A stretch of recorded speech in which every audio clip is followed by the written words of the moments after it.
اس وقت اللہ رب العالمین اپنے رحمت، اپنے عرش کا سایہ جس کو نصیب فرمائیں گے، ان میں سے کون شخص ہوگا؟ پہلا امام عادل، ایسا حکمران جو عدل و انصاف قائم کرنے والا ہو۔ سب سے پہلا خوش نصیب کون ہوگا؟ امام عادل۔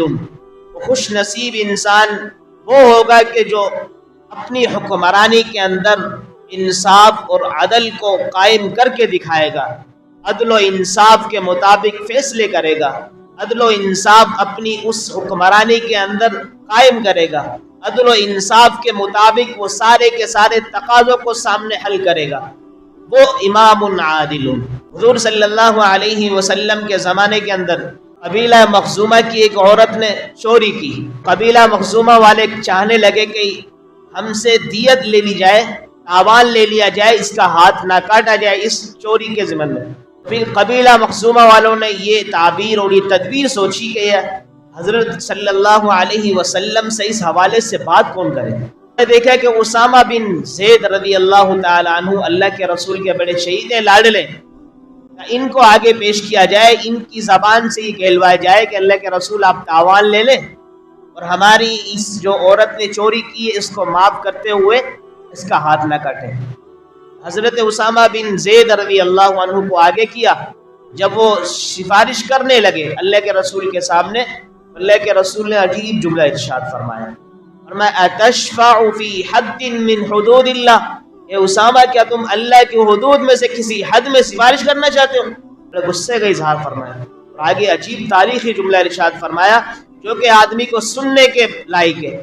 فرمایا واللہ ان فاطمہ بنت محمد سرقت لقطعت یدها، غور سے بات سنو، اللہ کی قسم، اللہ کی قسم، اگر فاطمہ بنت محمد یعنی میری بیٹی بھی اگر چوری کرتی تو میں اس کا ہاتھ کاٹ دیتا۔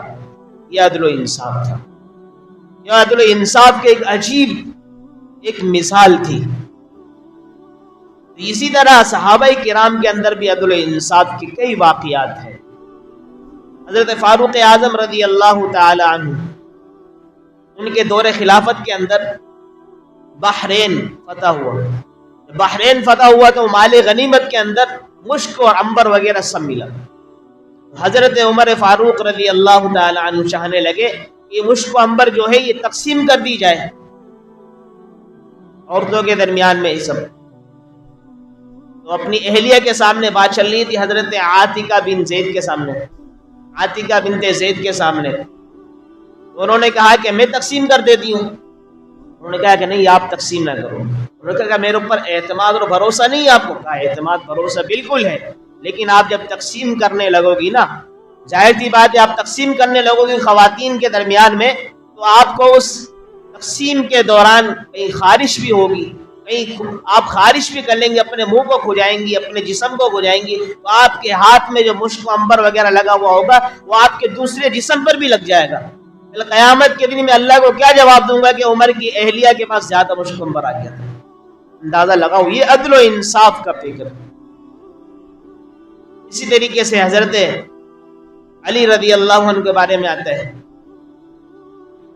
کہ انہوں نے ایک ذرہ یہودی کے پاس حصی، ان کی ذرہ اس کو لینے کے لیے گئے، ان کے پاس گئے قاضی شریح کے پاس، فیصلہ گیا۔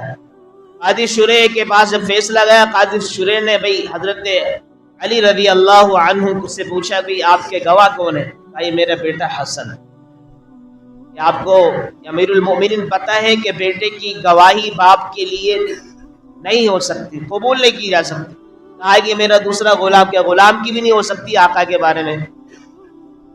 سامنے یہودی تھا، وہ بھی تھا، نے کہا بھئی یہودی ہے۔ بولا اچھا اب کیا کریں؟ یہودی سے کہا کہ تم قسم کھاؤ۔ اس نے اپنے مذہب کے مطابق قسم کھا لی۔ قسم کھانے کے بعد پھر بھئی فیصلہ حضرت قاضی شریح نے یہودی کے حق میں کر دیا، حالانکہ امام عادل ہیں، حکمراں ہیں اس وقت کے اپنے دور کے، لیکن قاضی شریح کو یہ نہیں کہا کہ بھئی آپ کیسا فیصلہ کر رہے ہیں، میرے حق میں فیصلہ کریں۔ آج کا اگر کوئی ہوتا تو اس جج کو ہی برطرف کروا دیتا، آج کا کوئی عدالت کے اندر سارے کوہرام مچا دیتا، لیکن امام عادل، ایسا امام ہو جو عدل و انصاف کا پیکر ہو، قاضی شریح کے اس فیصلے کے اوپر من اور عن راضی ہو گئے. جب یہودی واپس جانے لگا کہ یار یہ امیر المومنین ہے، ان کے خلاف یہ ہوا ہے، حالانکہ حقیقت میں ان کی ضرورت تھی، مجھ سے لینی تھی، لیکن یہ معاملات ان کے حق میں نہیں ہوا، میرے حق میں ہوا. کہا کہ عجیب عدل و انصاف کے امام ہے یہ. فوراً اسی وقت اسی مجلس کے اندر اس نے ایمان کو قبول کر لیا، یہودیت کو چھوڑ. جب ایسے معاملات ہو نا، ایسا امام ہو عدل و انصاف والا، تو پھر یوں ہوا کرتے ہیں واقعات. اللہ کے رسول نے فرمایا ایک وہ شخص ہوگا قیامت کے دن اللہ کے عرش کے سائے کے نیچے اس کو اپنا اللہ عرش کا سایہ نصیب فرمائیں گے. تو امام عادل، عدل و انصاف پیدا کرنے والا ہو، عدل و انصاف کرنے والا امام ہو، حاکم ہو.